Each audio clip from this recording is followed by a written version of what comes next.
Let's continue discussing sellers and get into marketing and the Residential Property Disclosure Act.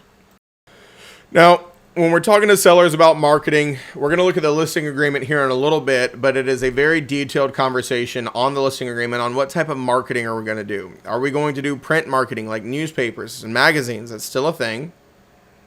Are we going to do flyers and brochures, whether they be in the home, in front of the home in a brochure box? Are we sending them to other firms? Are we doing digital flyers? Of course, are we going to do internet advertising and the multiple listing service? Folks, I hope so. Now, as I said, the multiple listing service is a searchable database of all listings. It's a marketing tool. And it used to be very important for me to teach this as well. And I'm going to reiterate why it doesn't really matter anymore. Once upon a time, I really had to delve into a very important point in regard to the multiple listing service. And that was, if you list a property, it used to be required that you had to put some offer of compensation in there. It could be $1, but there had to be something. Well, that's already gone. It technically can be zero nowadays because of all this stuff kind of coming down the pipeline. But here was the important thing. When I brought you a buyer, and in the multiple listing service that we are both members of, you said that you're offering me 2.4%, I knew I was getting it. We had this mutual agreement as subscribers of the same MLS that that's what was going to happen. Well, folks, let me ask you a question. Can you go outside of your MLS to show homes? Let me help you out. The answer is yes. Remember, your license is good for the entire state of North Carolina. Now, I'll caution you again when we talk about material facts. Just because you can do something doesn't mean you should. So, back in the day, I would regularly do stuff in Fayetteville. Why? It's about 45 minutes from where I live. And it was a different MLS, but I felt like I could serve my clients well enough in the Fayetteville market to make sure that they were well taken care of. So, I would occasionally do that. Well, now here's the danger, folks. And like I said, I'm teaching you this just so you can see this basis of comparison in the way that things are changing. But this was very important at the time. If you wanted to show a home outside of your MLS, you would have to do like the rest of the world. You'd find the home on Zillow. You'd pick up the phone and you'd call the listing agent and you'd say, hey, I have a client who's interested in your property and they want to see it. But I'm in this MLS and your property is listed in that MLS. Would you allow me to see it? And they're always going to ask you for the same thing. They always want a copy of your pocket card to make sure you're an active licensed broker. Once you give them that, they would typically give you the showing instructions, and you could take your client to go see it, typically. And then you would ask, well, can you send me a copy of your MLS sheet? And here was the danger, folks. If you did that, and you put in an offer, and you got under contract, and on the MLS sheet that they sent you, it said they were offering 2.4% commission. It could happen that when you got to the day of closing, on the closing disclosure, there was a big old goose egg for your commission. You were getting nothing. And people were like, what? Why? And the reason was, if you weren't a member of their MLS, they never made the promise to pay you. And so there is a form called the Confirmation of Compensation Agency and Appointment Form. It's Form 220, if I'm remembering correctly, and I'm getting old, so who knows? I think it's 220. And so I always advise my students, my licensees, I said, hey, if you're going outside your MLS before you submit that offer, you need to get that form signed where they are confirming that they're still offering you this compensation. Now, here's the full circle piece. Folks, that's going to become a moot point because in August, bar none, the way that things are going, there is not going to be an offer of compensation in the MLS at all. And so you'll never have to worry about that. But what that means is, in your MLS, outside of your MLS, doesn't matter. We will all probably be getting Form 220 signed in every single transaction, which is the Confirmation of Compensation Agency and Appointment Form. And more apt and more appropriately, we will probably start putting that as part of our listing packet. And so what will happen is, most sellers will sign that agreeing that they're going to pay people in our MLS or outside of our MLS a certain amount. It will upload it somewhere for the buyer agents who are interested in our property to locate, download, sign, and fill out with an offer. That's more than likely what's going to happen. That's what it's kind of seeming like. And, you know, I don't think we're going to be able to put it in the document section of the MLS or even showing time, but we will be able to hopefully send out Google Drive links or something where all this stuff is embedded. And so that's what I'm hoping they're going to start kind of telling us what route they want to go with that in the very near future. You got something, Ashley? Yeah, go ahead. Yes, I was gonna say Fred was at our sales meeting this past Tuesday, and he was kind of speaking about how possibly like being able to advertise that on your website, like your HPW. home site, being able to advertise the compensation like that versus the MLS, of course. Yeah. And I think they're working on that in that regard. What I'm hoping too is, because we all know that we can't advertise it in the MLS or any subsidiaries like Showing Time, but what I'm hoping is, because we can send emails out from Showing Time, I'm hoping that after they schedule a showing, that we could send out an automatic email to go out with a Google Drive link to say, here's some supplemental data about the property. And if they click Google Drive, that confirmation of compensation form will be in there. Because then it's linking to a separate website. It's an email we sent out. And I'm sure there's going to be a pretty reasonable workaround there because, like, a lot of the lawsuit verbiage is silly in my opinion, but we just roll the punches until we have to do something else. So it used to be very important. What you got, Caroline? I have a question just going off what Ashley said. If we are able to put the commission structure that, as a listing agent, I offer all, buyer agents to, you could do a range, whatever you choose to. Can you also do a link to the working with real estate agents on your website? You can do that now, but understand that the link is not sufficient because remember the way the rule is written, it is Right, provide and review. right. Just so they have a chance to open it and kind of see what it is, Sure. and then maybe engage in conversation, and you can explain it further. Yeah, and there's of Okay. course a lot of people who put it as a hyperlink embedded in their email as well. I Completely have okay. seen that. Yeah, Okay. yeah. Okay. Click here to view the Okay. working with real estate agents disclosure. But remember, that's not sufficient for the rule because it is Correct. provide and review. But there is nothing wrong with Right. giving them supplemental information or early Okay. access to it. Absolutely. Awesome. Yeah, love it. So we'll all see how this stuff continues to play out. There's a lot of workarounds, but then it begs the question, why are we paying such big dues if the only thing it's doing is advertising? I mean, arguably, we could advertise on Zillow for free, I mean, I don't know. I mean, folks, right now, I'm wondering if NAR will even be around in 5 years, I mean, and I hate to say it, it's just a very interesting thing because you starts to wonder, why do we need, I don't know. Just speculation here. Who knows? So, of course, as I said, this was a very big topic of conversation back in the day for people to understand the MLS, but it's changed a lot. And so you will not have to worry about the blanketed cooperation agreement as much anymore. It'll just be an advertising platform. Of course, other ways of marketing, as I said, internet, social media, very common and normal ways of advertising. But we would talk about the seller and make sure that they are okay with all these different methods of advertisement. Now, another piece of clarity on advertisement, folks. The broker in charge is responsible for all advertisements of their office, bar none, whether you are a full broker, whether you are a provisional broker. As such, you need the broker in charge's permission for advertisements. Now, understand that that permission comes in many different ways, shapes, and forms. They could have templates, they could have standards of practice, they could delegate other people to review them, and we should be retaining them for records. Now, we're not allowed to put for sale signs or for rent signs in people's yards without permission, and we get that permission on the listing agreement and property management agreement. Of course, provisional brokers, because they are under the direct supervision of the broker in charge, need to make sure that all of their stuff is approved. You find folks, right? And the BIC's okay with it.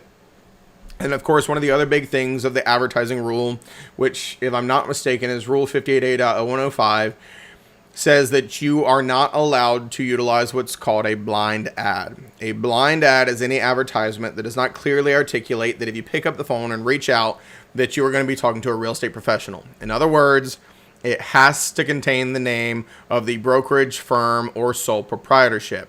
And if it doesn't, then it's a blind ad. It's not enough to say Samantha Broker, okay? You would have to say Samantha Broker ABC Realty.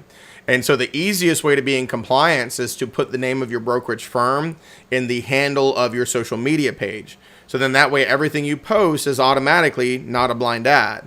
Is it legally required to do that? No. But if it's not in the name of the handle, you would be required to add it in individually to every single advertisement. We're going to talk more about that in a moment. Now, property inspection, folks. When I say property inspection, remember we're still talking about working with residential sellers, residential and commercial sellers. So when I say property inspection, I don't mean a home inspection. I mean us inspecting the property, us looking for those red flags, us verifying information. So we're going to look at the features. We're going to make sure that we see how many bedrooms, how many bathrooms, what's the siding, what's the flooring. Of course, one of the biggest things, folks, listen to this. This is very important. One of the biggest things that is important to understand, and one of the biggest areas that new licensees mess up on, is having very detailed and finite conversations in regard to what is personal property and what is real property, and making sure you and the seller are on the same page. If there's something that's considered real property and it's supposed to stay and the seller wants to take it with them, we need to clearly identify that, and we need to put it in on as an exclusion of the contract. Of course, if there's any personal property they're okay with leaving, like refrigerators, washers, and dryers, we need to note that as well. Now, let me tell you a trick here, folks. Don't you ever list a property. This is my opinion. This is just a tactic I like. And don't ever list a property and say refrigerator, washer, and dryer included. Don't do that. Even if the seller is leaving them, you call them negotiable. Because otherwise, people will just give you an offer and they just know they're staying. If you call them negotiable, that offer will need to be enough that they feel like they deserve the washer, the dryer, the refrigerator. So it's just a tactic. Don't ever say it's included, it's free, we're leaving it, because then they're going to try to get more value elsewhere. But if you say it's negotiable and they want it, you get a little bit more from them. Of course, we're going to talk about defects and needed repairs, folks, within reason. Okay, the biggest things: cleaning, decluttering, landscaping, painting, flooring, things of that nature. Do not go in and start going crazy like you're Chip and Joanna Gaines and telling people to rip down walls here and put shiplap up there. And if you just replace all these with bronze fixtures and this is that, don't do that. Unless you know what you're talking about and there's going to be value. Folks, there are some times that things will add value and make things more sellable, and other times you've wasted the client's money. I'll tell you a funny story here, and I think I typically share this story later, but I'll go ahead and share it now. You've also got to understand that this is not a perfect science. And so I remember when I first started my career at a certain office, there's a lovely lady who I'm still friends with today who had a listing in Cary. And if you're familiar with Cary, there's a lot of really, nice areas, but it's an older community, meaning like the houses have been around since like the 60s, the 70s. Cary's been a community for a while.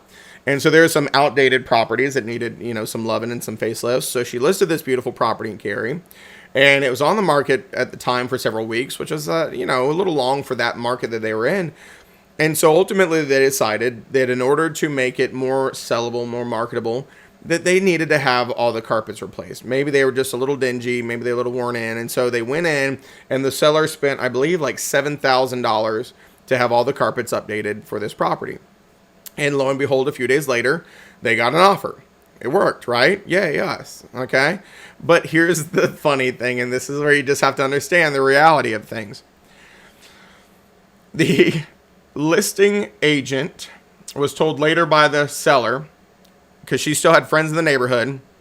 She went back to the neighborhood to visit friends after she sold her house, and she drove past her old house. And what did she see? A truck out front for a company that was installing hardwoods, and they ripped out all $7,000 of brand new carpeting. So you have to understand that sometimes, even though it may have done the job, sometimes it might not, and that money may go to waste. But of course, it may have helped the marketability, the showability, the desirability at the time. So don't go nuts with, repairs, the fixing broken things, decluttering, cleaning, landscaping. Go for the biggest bang for your buck items unless you really know what you're talking about. Of course, permits, making sure that there's not any unpermitted space, appropriately disclosing it when there is. Septic systems, like I said, making sure that they're telling you that it's on septic, that it looks like it's on septic. If they're telling you on sewer, there shouldn't be any septic risers in the back, and trying to figure out all these different things. So here's what I'll ask. Have any of y'all had listings in here yet? No? Which is fine. Wait, I want you to think about it, folks. If you were, just give me a thought.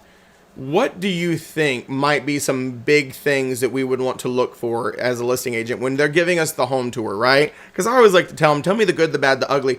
But what are some things that maybe the seller wouldn't just automatically show you that we should ask to see? What do you think? Oh, Go Yeah. ahead, sorry. Yeah, you said, Katina, you said light fixtures?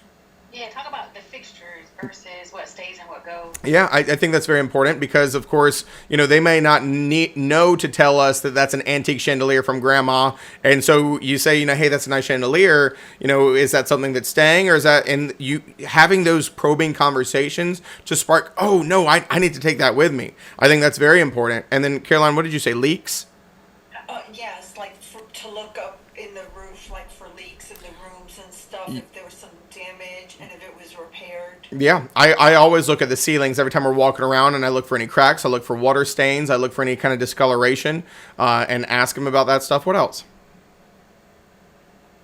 Pay attention to smells to see. It could be like moisture. Yeah, smells. Especially because, some smells are very easily identifiable. Some smells are not, right? If they got a dog and it smells a little bit like dog, like that's going to happen, and then same thing with cats. I always love it because there's some people who have cats and you walk in and you're like, wow, your house actually smells good. And there's other people who have cats and they don't realize that their house smells like cats, and they're like, well, I'm gonna warn you, we're gonna get some pretty strong feedback the first couple weeks of showings there. But yeah, I think some of the less obvious smells, like you said, the mold, the kind of musty, the whatever it may be, that could be indicative of other underlying issues. Absolutely.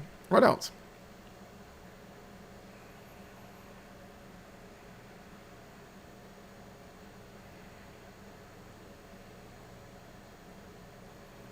Check the crawl space in the attic real quick. There you go. Like I said yesterday, I was hoping one of y'all brought that back up. Folks, you always need to just pop your head in and look in the crawl space for any obvious things. Okay? Same thing with the crawl space. I said or the attic, you just meerkat that son of a gun, right? Just pop your head in, shine a flashlight, look around. Let me give you another one. While we don't think about it a lot, I would argue that it's very important to walk the lot with them. Not because we can identify the property boundaries, but sometimes you may see some things. Oh, I didn't realize back behind your shed there was a pile of, tires, or there was, nuclear waste or broken glass, or, I'll give you another example. And this was actually a buyer that I messed up on because I didn't walk the lot. I helped some clients purchase a house in North Raleigh a couple years ago. And, we did a thorough walkthrough before we put in the offer, and I noted a lot of things. One thing I did not do was walk the entire lot. And after we got under contract, we realized that there was a tree that had fallen in the backyard, but it didn't fall all the way. It fell on another tree. So you got this giant, probably 2-ton tree that is just leaning up against another tree with huge space underneath it. Folks, that is just an accident waiting to happen. Somebody's dog, somebody's cat going to get squished. Somebody's going to end up dead. And so that was a huge liability, and trees are not cheap. So it's always a good idea to walk the lot and see any potential encroachments, any boundary issues, any standing water, drainage, fallen trees, debris, trash, crawl spaces, attics, the different rooms, the garage. All of these things are things that you're going to look for. And I'll tell you, it's not a perfect science. There's going to be things that you miss on your first couple of deals, but then once you get through that, you'll never forget to look at those things again. That's how it happens. You get burned one time, you're like, I'll never not look in the crawl space again. I will never not. And it's my hope and desire that, as we're talking about these things, maybe we can mitigate that you will look at those things and lessen the amount of accidents and oopsies that you could potentially make. And like I said, if you go for a while, without doing a listing, I haven't listed something in like 6 months. And so I just put this other one back on. I'm like, God, I forgot about all these things I had to look at. So I was just back and forth. But it's always a learning experience for sure. Now, I already kind of said this. Repairs, improvements, cleaning, decluttering, all of these things are very important, but within reason. Don't go nuts. Don't make them spend money that they don't need to do. As I said, biggest things, painting, landscaping, decluttering, minor fixes, making sure everything works appropriately. And then anything bigger than that, if you're not well versed in it, make sure you get quotes, make sure you have somebody else to kind of consult with, and things of that nature. So, we talked about material facts earlier in section 1, and I'll remind you, as I keep talking about permits, 2 things. I told you that permits are a material fact, whether something was permitted or not permitted would be a material fact. But the reason why it is such a big deal, especially in today's day and age, is because your insurance may drop you if you have unpermitted space because of the risks of somebody doing it unpermitted. And even more than that, sellers need to understand that if they don't disclose it and we miss it, if it's found out during the transaction that it is unpermitted space, there is that line on the listing agreement, there's the line on the contract that states that the seller would have to fix it. Because I told you, it says, is the home in violation of any zoning, ordinances, codes, or things of that nature? And if the seller doesn't disclose it and it's discovered, they have to fix it, or the buyer can get out and get all of their money back, which is not a good position to be as a seller. Now, let me talk about the other thing about unpermitted space. Folks, there is a thing called a retro permit. A retro permit is where you go back and get it permitted after the fact. Well, let me give you a word of caution here. I had this happen in a transaction, and boy howdy was it a learning experience, folks. It was a home in Holly Springs. They had finished an unfinished attic and turned it into a really nice bonus room, and it looked lovely. And my clients loved it. And the listing agent listed the property, and it said, this room is unpermitted. However, we are working on getting it retro permitted. It'll be permitted before closing is done, or before we close on the property. And so we went under contract. We worked through it. And here's what happens with retro permits. Number one, it costs more. If you apply for a permit initially, it's whatever the rate is, like $250 to apply for that permit. It's automatically double in most municipalities. So $500 to apply for this permit. And then what happens when you get space permitted, they will send out an inspector to check the certain things, check the electrical, check the studs, check the insulation, check the drywall. Well, folks, if it's done, they can't see all this stuff. So they make you cut holes in the wall so they can see it all. So we had to bring this guy out. We had to pay somebody to cut a hole in the wall so they could see that the insulation was there. And then we had to pay to have it sealed back up. Here's the other problem. Let's say that you finished this space in 2016. And let's say that you were a smart homeowner and you did everything to code, but you never applied for the permit. If the building code has changed, meaning you're now trying to get it retro permitted in 2024, they're going to make it meet 2024's codes. They're not going to say, well, it was good at the time, and so that was another issue that I came into. They had to hire an electrician to come in and install more electrical outlets because there were not enough to meet the 2019 code or whatever it was at the time I did this deal. And that's another hot mess express. And so this became a nightmare. My clients, these are clients that I never reached out to again because I think they hated me, but it was their fault. I will say this because I warned them. I said, you don't need to close on this until they get it done. And so they were running behind. They wanted to close, and so they closed on it. And I kept having to show up at these people's house after they bought it, me and the listing agent, because we were still trying to get it retro permitted. And we eventually got it like 3 weeks after they closed on the property. But of course, I think they were mad as fire that, people kept having to come in their house after the fact, even though I warned them not to do it. So I've never talked to them since. Although I think the homeowner, the husband, actually texted me the other day by accident because I guess he knew another Seth. And so then I look at the name and I'm like, why does that name sound familiar? And I had to do some research and figure out who it was. I said, hey man, I don't think you meant to text me. And he was cordial about it. So I'm like, well, maybe I should send them a gift basket. Maybe they've forgiven and forgotten and I need to rekindle that relationship. But retro permits, folks, it's no walk in the park, okay? It's a hot mess express. And please understand that sometimes it's too expensive to even retro permit it, meaning it's done so poorly that your only real recourse is to rip it out and start over. And that's very expensive. So don't make promises of having it retro permitted if it's not even practical or possible. But it can happen.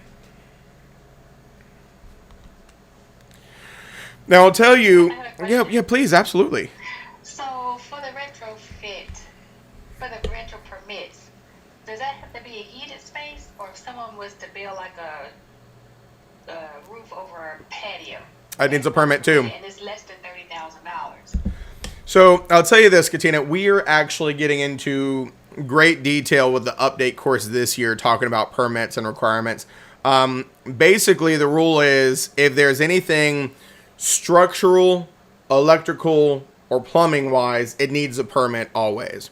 But then if it's not any of those things, and it's actually $40,000 apparently, if it exceeds $40,000, it always needs a permit. and a contractor. So I will tell you this, every state has nuances, is the best word for it, for their permitting laws and rules. I've been told in the past that if you even wanted to install a floodlight, meaning like install a new one because it's an electrical thing, you need a permit.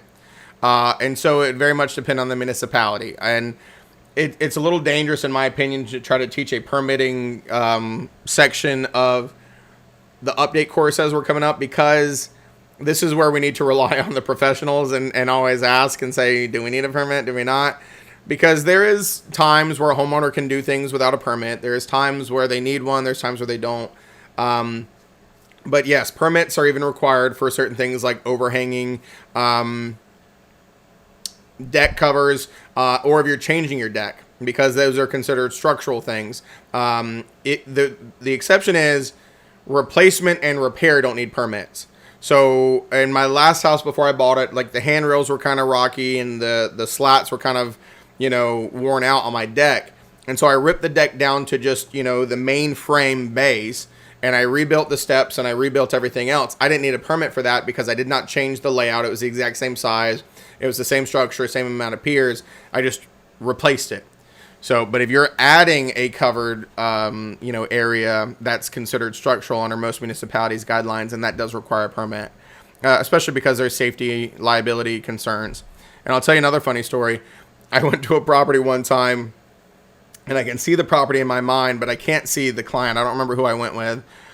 And they had done exactly that. They had done an extended covered area on the back deck, but it was so janky and terrible. I'm like, this just needs to be ripped out, because they tried to tie it in with their actual roof, but they didn't. They kind of just built it under their roof, and it was kind of like shoddily done, and it looked shaky and it looked rocky, and there was like algae growing on it because there wasn't getting sun exposure. It was bad, and I'm like, this thing just needs to be ripped out. This is not a selling point. This is dangerous. It's gross. It's probably causing wood rot. So most of those things do require permits. Yeah. So back in 2016, 2017, they came out with a very specific topic they called the 4 S's. And the 4 S's, because this was, so long ago, in a few years, this will be 10 years ago, these have become very commonplace topics of conversation now. But the 4 S's at the time, and one of them is a stretch, but those were septics, because people were not advertising the number of bedrooms versus the septic permit appropriately, and we're not finding the septic permits. So we've been talking about that. Streets, whether they are public or private. I will tell you that back in the day, there was no really good database for whether streets were public or private. And so basically, if you looked at the DOT's website, they'd be like, oh yeah, I-40, that's public. 401, that's public. It was so helpful. Like obvious highways, they would advertise as public. We knew that. But I will tell you that RPAC, the Realtor Political Action Committee, lobbied and went to the North Carolina government and had an NCDOT create a database. And there is one now, and it's way better. So you can actually go to the DOT's website and look up a private versus public database to see if roads are public or private.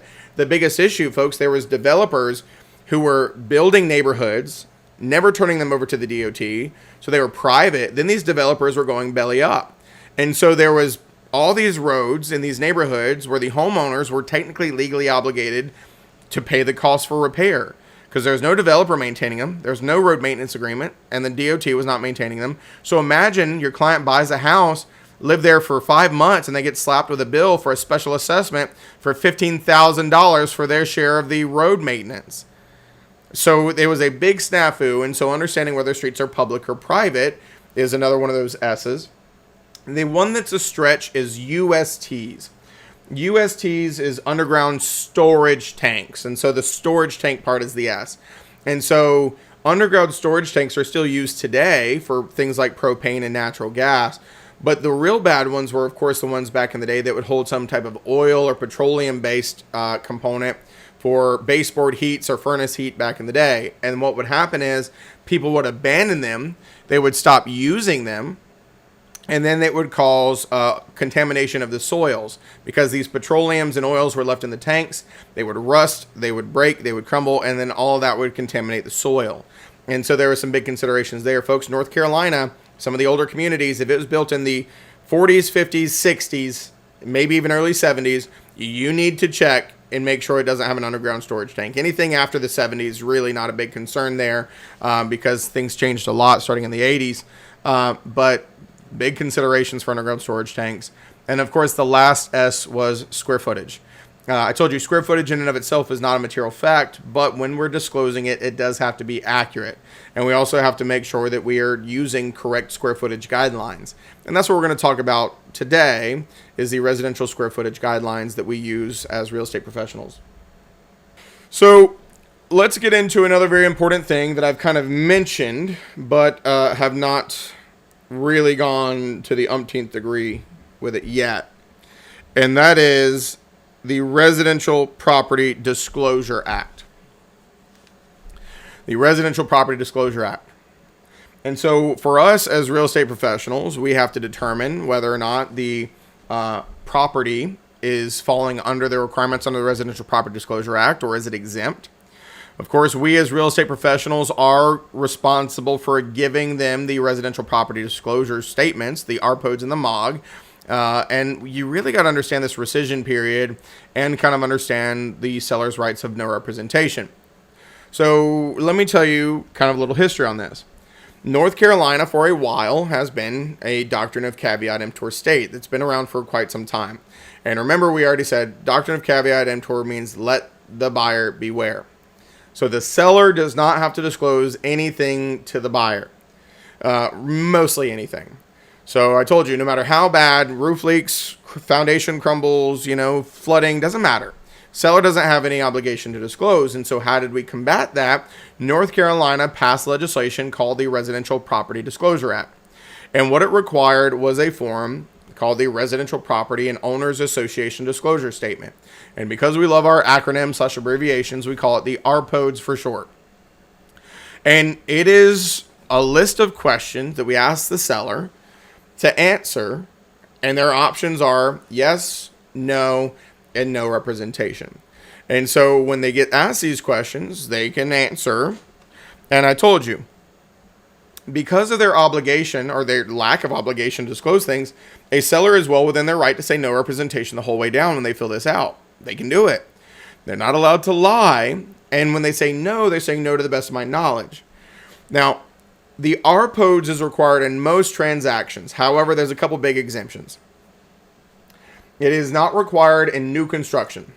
That is one of the biggest things you have to understand. New construction is exempt from providing the RPODs specifically.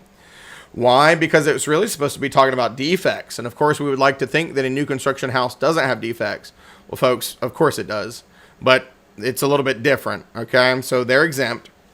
Foreclosures are exempt from providing the RPODs. Lease with option to purchase, where the lessee already occupies the property. If the buyer and seller agree that it's not necessary. Transfers between co-owners, transfers between fiduciaries, any transfer pursuant to a court order, all of these are exempt. Are these going to be regular occurrences in most of our careers? No. The biggest one that you have to know is new construction. That's going to be the most common. Foreclosures too, potentially. But it is still required when a for sale by owner is selling them by themselves. Okay, and that is required in 1 to 4 units, because anything that's 1 to 4 units, meaning single family detached up to quadruplex, is still considered residential in North Carolina. If you're at 5 units or more, it's considered commercial, and all commercial is exempt to the RPODs and the MOG. Now, here's the funny story. The other document that we talk about under the Residential Property Disclosure Act is the Mineral Oil and Gas Rights Disclosure, the MOG. Well, I'll tell you a funny story.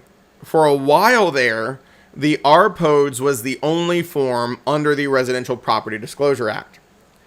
But there was a builder, and I'm not naming any names, who got in trouble in Texas for sneakily severing the mineral oil and gas rights away from the properties at closing when they were selling new construction homes. And so they're in their mind, because Texas has oil and other resources, sometimes they said, well, wouldn't it be a shame if we sold this $230,000 single family detached home and there turned out to be millions of dollars worth of oil underneath it? And then the guy's like, yeah, that would really suck, wouldn't it? Like, yeah. Why don't we sever the mineral oil and gas rights when they sell these property? These people won't know the difference. And then that way, if we ever find that there's oil, we can come back and get it and yada, yada, yada. And of course, the Attorney General had some words for them when that was discovered, because it was done in a very sneaky way. And here's the thing. That builder became a national builder and moved into a lot of different states. And when they came into North Carolina, we said, oh, hell no. And so they actually amended the Residential Property Disclosure Act and added in the mineral oil and gas rights disclosure. And because it was really designed for new construction is not exempt on providing the MOG. They have to. Now, as I said, I'm not going to name any names of the builders who did that, but it may or may not rhyme with Smemar Smorton. I will tell you they've come a long way, though. I did a deal with them last year, and they did a great job. And so, I mean, I can't say anything bad about them. But that was one of the things that they got in a little trouble for many, many years ago in Texas when they did that. So, let me show you a couple of things here, folks. I'm going to pull back up my little browser here. One of the big things we taught in the update class this past year was about some of the laws and rule changes. Well, folks, there was a big law and rule change that they were working on at the state level, and that was in regard to the Residential Property Disclosure Act. And here's why. It is a piece of actual legislation, the Residential Property Disclosure Act is. And the form is part of that legislation, which means changing the form also requires legislation. And it's a process. So what they did was they reformed, and it took a while, but they reformed the Residential Property Disclosure Act to move the RPODs outside of it. Why did they do this? So that the commission has the authority to update that form as they see fit without having to go through an actual law and rule and vote change. And so if you haven't seen it, the new RPODs form is out. Yes, you all probably got exposed to the old one in pre-licensing and maybe in other post-licensing classes, but the new one's officially out. So if you go under publications on the commission's website and you go under disclosure forms, here it is. They have already uploaded and updated the link. So in the education world, we like to joke that this is the Scantron form because it has bubbles, just like an old Scantron, or, you know, like the old different testing things that we used to have to do, or like the standardized testing. But this is a new one. And so very similar kind of feel. Nothing's really changed. And so when you give this to a seller, it does clarify a couple things. It says, hey, we're going to ask you some questions. And when you ask you some questions, your options are yes, no, and no representation. If you say yes, you're saying there is an actual issue, and we ask that you provide us more information. If you say no, you're saying no, there's no issue to the best of my knowledge. And so there's a lot of agents who say, well, I always tell my sellers to put no representation because I don't want to be in trouble for being wrong. Folks, that's not how this works. You're only in trouble if you put no and you're lying. If you say, no, I don't have any issues in my crawl space, and you haven't been in your crawl space, you're not in trouble. Somebody would bear the burden of proving that you knew that that issue was in there. I would argue, in my opinion, it's best to just have them answer truthfully, because there's a buyer for every property.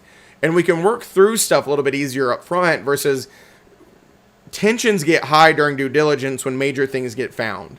And then people will get very hostile and then deals fall through. So no means no, there's no issue to the best of my knowledge. And then no representation is, I plead the fifth.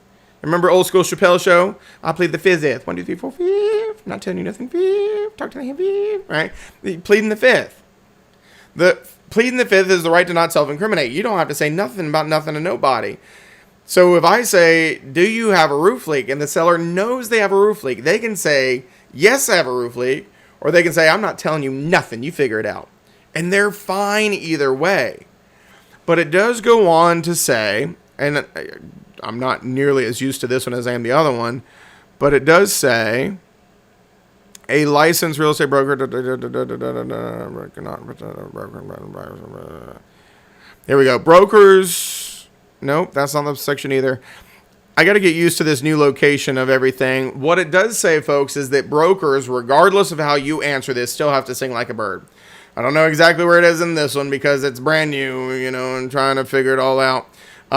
But brokers have to sing like a bird regardless of how the owner answers.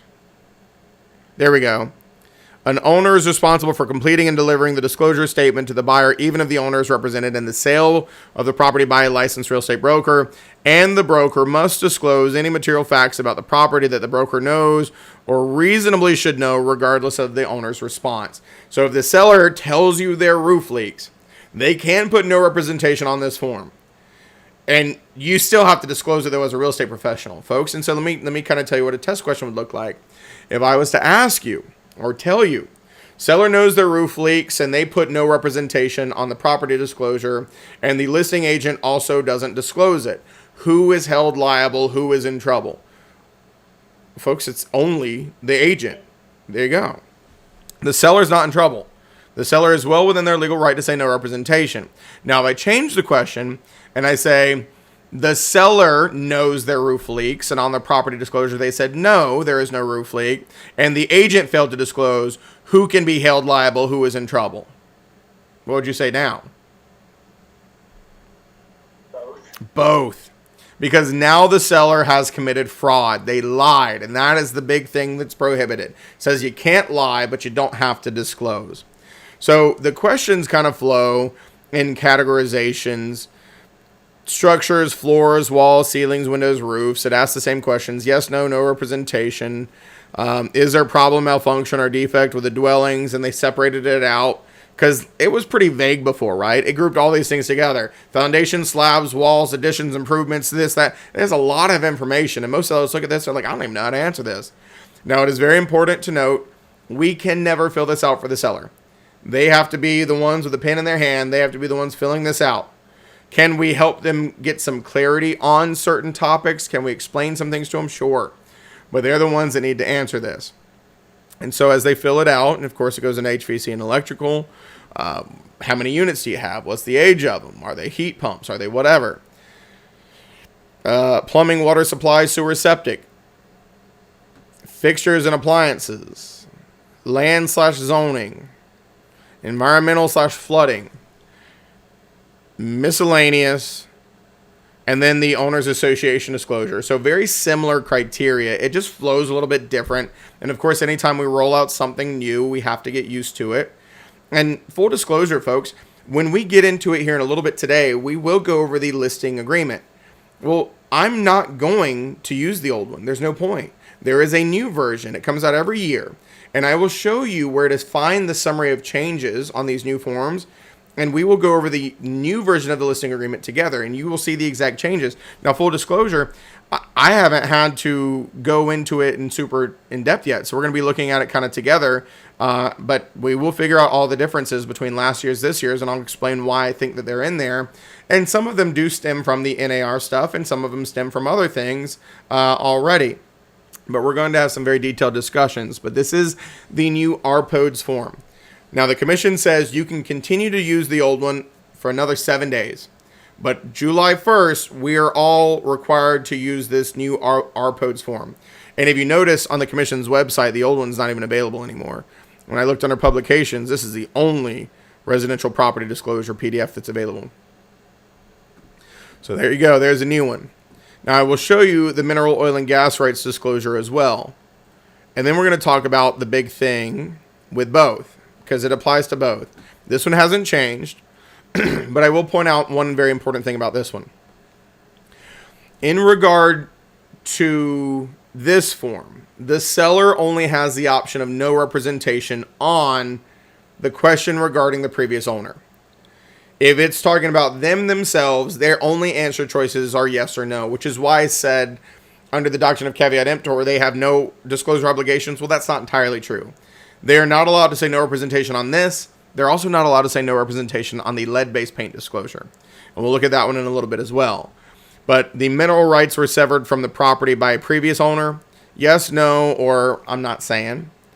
But then when it talks about the seller themselves, seller has severed the mineral rights from the property. It's only yes or no. Seller intends to sever the mineral rights from the property prior to transfer of title. Yes or no. And then same thing with the oil and gas rights. Previous owner did it. Yes, no, or I'm not saying. Or the seller has severed the oil and gas rights. Yes or no. Intends to sever the oil and gas rights prior to closing. Yes or no. Those are your options there. And when we're talking about the exemptions for these folks, the only exemptions for this really is commercial. And land is considered commercial. So if it's anything commercial or if it's raw land, this is not required, which is kind of ironic because I would still like to know whether or not you've severed the mineral oil and gas rights for raw land. But of course, we could still ask that they provide it. We can do title searches to see if anything's been severed. But this is required in most transactions, but not commercial. Now, here's where I'm going to clarify something that is probably single-handedly the most important thing. Folks, when I say the Residential Property Disclosure Act, when these forms are required, that means the seller has to provide them to the buyer. And the time frame for providing them is before the buyer makes an offer. Say that again. Before the buyer makes an offer. And if the buyer doesn't get them, then you are technically, arguably, in violation of the Residential Property Disclosure Act. Now, what does that mean? Only something very specific. There's no huge civil penalties. There's no jail time. There's none of that. The only thing that happens if a buyer does not receive these prior to the time they were legally supposed to get them, under certain circumstances, it gives them the right to back out from being under contract with no penalties. And so here's what it says, and it's true of either or. If the buyer has not received this prior to making an offer, they have the right to terminate the contract without penalty of forfeiture of due diligence money or anything, up to 3 days after the effective date of the contract, if they haven't received them, or up to 3 days from the date they received the disclosures, whichever occurs first. And this is true of either. And so let me explain the timeline here. If you don't recall on how offers and contracts work, let's say that you send an offer today, 6/23, and you've not received the disclosures. Well, let's say that the seller signs and communicates that acceptance back today. Today is your effective date. You're under contract on the 23rd. So if you've not received these disclosures, you've got 1, 2, 3 days. 24th, 25th, 26th, up to the end of the day on the 26th, and you can terminate that contract, even though you're under contract, and get your due diligence money back without penalty. Because it is 3 days from the effective date and you didn't receive the disclosures. Now, why it says whichever occurs first, folks, imagine that you send the offer on the 23rd, and when you send the offer, you put on there, well, I haven't received the property disclosures. And they say, oh, crap, you need those. And so they don't sign and accept your offer, but they do send you a copy of the disclosures now. The clock still starts counting, because they have evidence that they sent you the disclosures. And so let's say that they sit on your offer until the 26th, and then they sign your offer and communicate acceptance. Well, folks, your effective date's now the 26th. You're on day 3 from the day you received the disclosures. You can terminate that day and get your due diligence money back, but after that day, your time is up. Does that make sense? It is 3 days from whichever occurs first. 3 days from the date they can prove they sent you the disclosures, or 3 days from the date you went under contract without receiving them, whichever occurs first. And it all depends on when the contract was formed. Everybody with me?